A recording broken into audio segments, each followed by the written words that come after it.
May bagong linaw po na inilabas ang Securities and Exchange Commission or SEC tungkol po sa tinatawag na Crypto Asset Service Provider o CASP rules.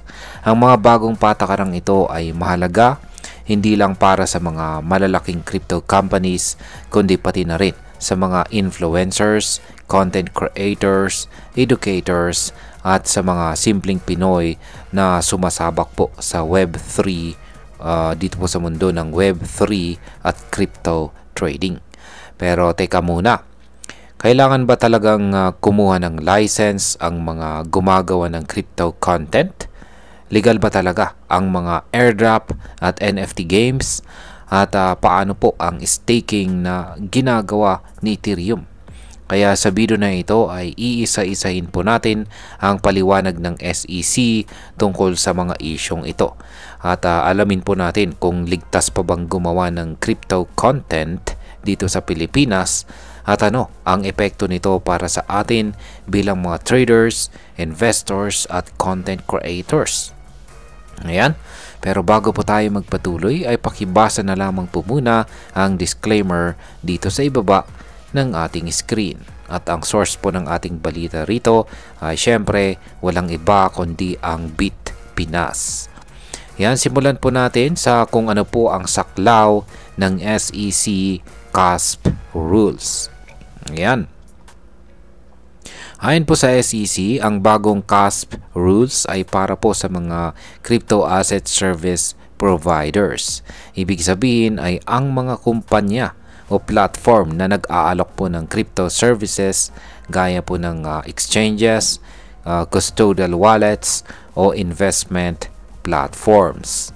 Ayan, hindi nito tina-target ang mga individual traders or educators.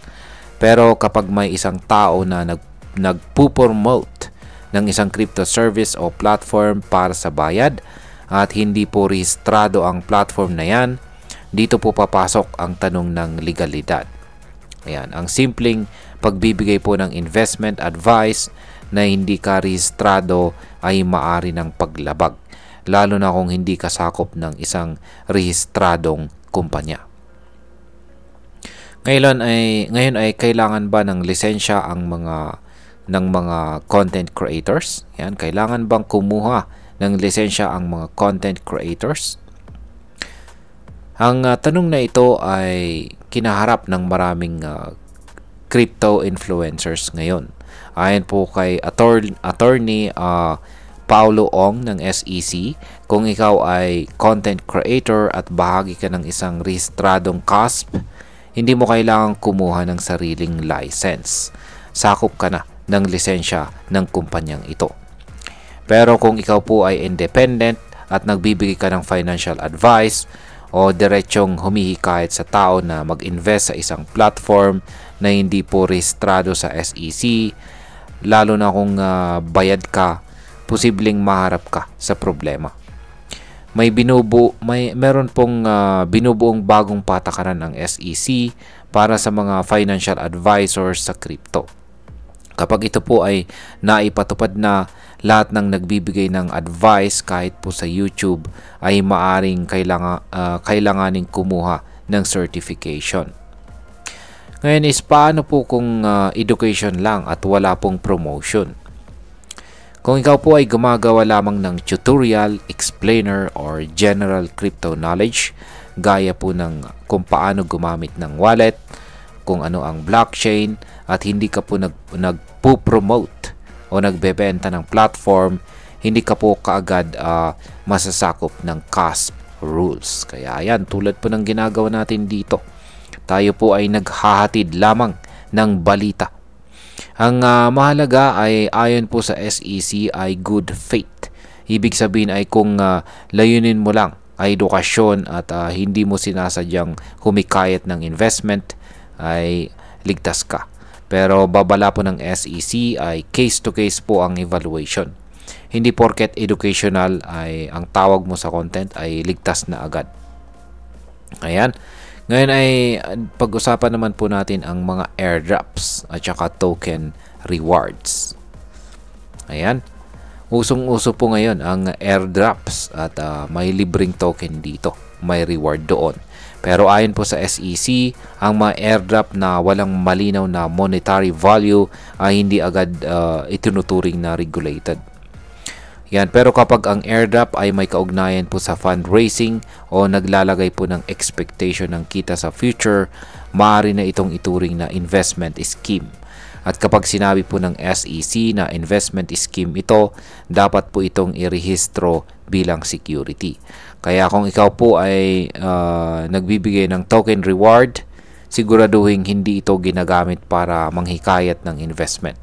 Kailangan po na malinaw na ito ay para lamang sa community building, event participation o educational activity. Ngayon ay sakop ba ng SEC ang staking? Ayan, sa staking naman, si Ethereum at ilang crypto gaya ni Cardano ay gumagamit po ng tinatawag na staking para sa kanilang consensus mechanism.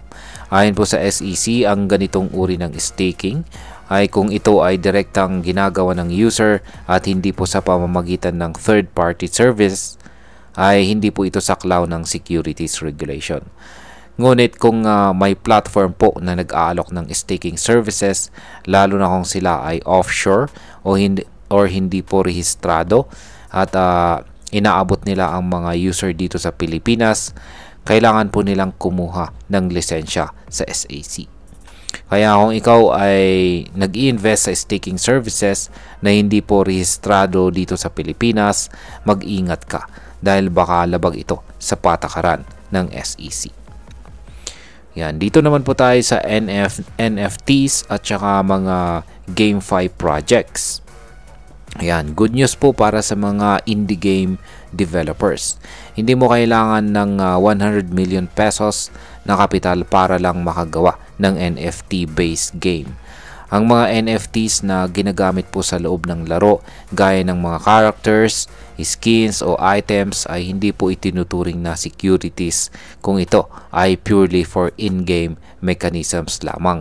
Pero kapag ang NFT ay ibinebenta na po sa labas ng laro, halimbawa sa isang external marketplace at may pangakong kikita ito o tataas ang value sa future, dito na po papasok bilang securities offering. Sa madaling salita ay kailangan po itong irehistro sa SEC. Yan, dito naman po tayo sa DeFi. Ayan. Para naman po sa mga DeFi projects, ayan, sinabi ni SEC Director Ong na kung ito ay tunay na decentralized, ibig sabihin ay wala pong specific na taong kumokontrol dito, ay posibleng hindi po ito saklaw ng CASP rules. Pero teka lang, sinabi rin ng SEC na kailangang mapatunayan ng DeFi project na sila ay tunay na decentralized. Kung may central entity pa rin na nag-a-update ng protocol o gumagawa ng desisyon, hindi ito tunay na DeFi. At kapag ganun, pwede pong masakop ito ng batas. Ayan, dito naman po tayo sa Forex and offshore prop firms. Yan, kung ikaw naman po ay nagtatrabaho bilang prop trader para sa isang kumpanya na nasa labas ng Pilipinas o ikaw ay nagtitrade ng Forex or crypto sa MT4 or MT5 platforms, hindi ka direktang saklaw ng CASP rules ng SEC. Pero ang spot Forex at spot crypto trading ay saklaw naman ng Bangko Sentral ng Pilipinas. Sa kabilang banda, ang margin trading at saka derivatives ay nasa ilalim po ng SEC. Pero sa ngayon ay wala pang malinaw na framework para dito. Kaya kahit technically na saklaw ito ng SEC, hindi pa ito regulated ng maayos. Kaya dapat ay doble ingat po ang mga traders na sumasabak sa ganitong klase ng platform. Kaya yan, ngayon ay pag-usapan naman po natin ang posibleng epekto nito para sa atin bilang mga Pinoy crypto traders at investors, content creators.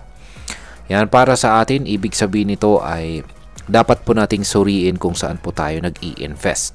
siguraduhin natin na ang platform ay rehistrado po rito sa Pilipinas. Kung tayo po ay umaasa sa staking rewards, NFT trading o DeFi platforms, kailangan naman nating alamin kung ito ba ay legal sa ilalim ng bagong patakaran. Para naman po sa mga content creators, influencers at saka educators, malinaw na kailangan na ngayon ng mas maingat na paggawa ng content.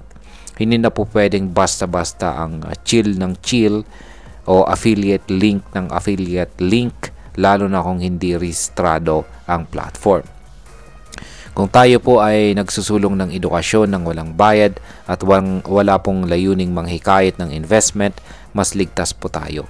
Pero kung content po natin ay may halong marketing, mas mabuting i-incorporate po natin ito sa isang rehistradong negosyo or corporation. Ngayon ay bilang panghuli ay ano naman ang aking masasabi tungkol dito. Ayan.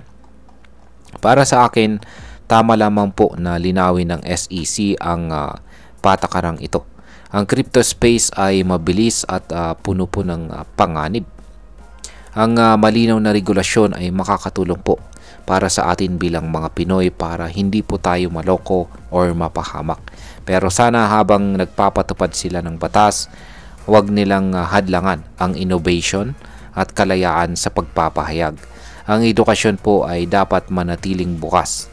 Ang transparency ay dapat mas paigtingin at ang mga maliliit po na developer at creators ay dapat din pong bigyan ng guidance. Hindi po agad parusa. At ayun, hanggang dito na lamang po tayo sa video na ito mga ka-crypto. Marami pong salamat sa panunood. Ingat po tayo lagi at God bless po sa ating lahat.